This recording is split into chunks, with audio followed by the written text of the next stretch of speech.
I'll be brief, Lasky Herlock. First of all, just thanks to Senator Curry for arranging this debate. Minister, there's three kind of key areas I just want to touch on. One is in relation to the planning aspects of childcare. Two is in relation to the kind of experiences of childcare providers in my hometown of Dundalk. And third is a point that I just want to touch on about Senator Curry's report that she recently did about a new model. So just to touch off on the planning aspect of it, follows very much on from what Senator Kyne said, what his experience was in Galway. Similar to mine, we have seen a housing explosion in parts of Dundalk town where we are building houses to beat the band. It's a great work that is going on there. However, what is happening is there are creches being provided for in the planning permission, the houses are flying up. 3 or 4 years later, people have moved into these areas, no creches. The same goes with playing facilities, the same goes with shops, all of that. So it's becoming actually a really big issue, and it's actually taking away somewhat from the really good news of how well this government is building houses. And that's just key examples there where we need to make sure that the facilities and the community facilities that we're putting into these housing developments are being followed up with as quickly as the houses are going up. So that would be something that I'd be very keen to see, to hear your views about how we can actually rectify that. The second point that I want to kind of move on to is actually just to segue a little bit more onto the provision of childcare itself. And this is a result of a meeting that I had with Siobhan Duffy and Marion Waters, who run the Lisnanog childcare facility in Merhevenamore in Dundalk.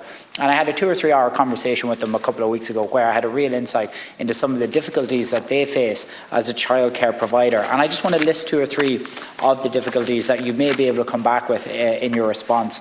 The first one was actually the financial impact of it. And at their particular creche over the last number of years, they've actually reduced some of the numbers of children in some of their preschool rooms to make sure that they can still provide a good level of support to the current children that are there. So to give you an example of that, a full capacity classroom might be 22 children. 69 by 22 is €1,500 a week. That's about €57,000 per year. So when they reduced the number of children to 15 to make sure that the children that they had there in the room were getting a good quality of care and attention, that obviously cuts it down from about €57,000 to about €39,000 a year. So that's the decision that they made. Whereas naturally there may be other creches have to look at it on a financial means and wouldn't be doing something like that. They also raised a pretty good point to me, which is that the need for early intervention units for preschools and not just primary schools, with financial support to create these units.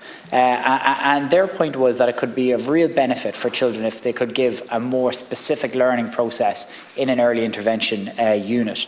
The other issue, which I've come across this myself in the last couple of years, is not being able to offer staff work for the full 52 weeks of the year, so that people then in the summer are having to try and get onto social welfare and make that transition there. And finally, it actually came to Garda vetting.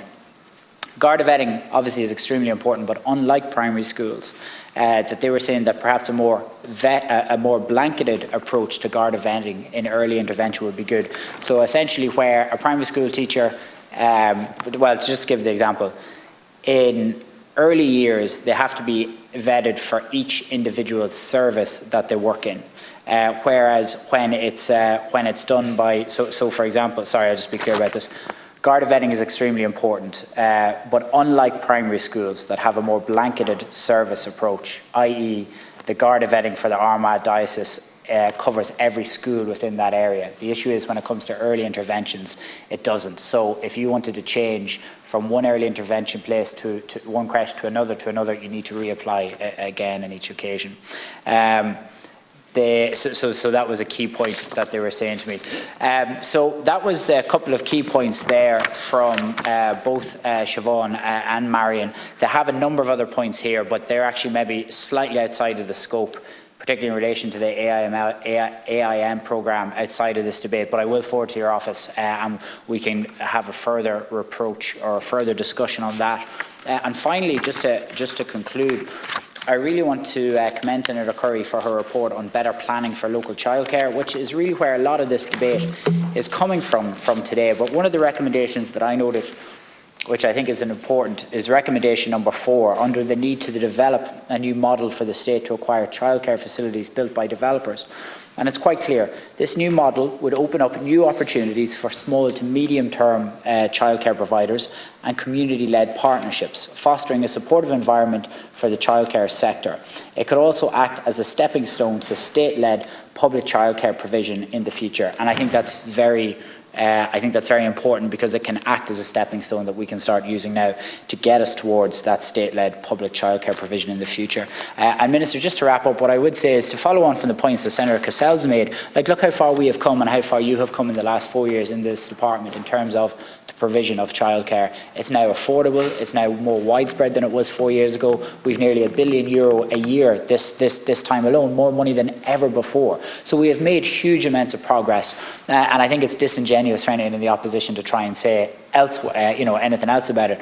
But like everything, Minister, there is the ability to tweak things. There is the ability to make things that little bit better, that little bit more efficient. And I know with this motion today, that's what we're trying to do.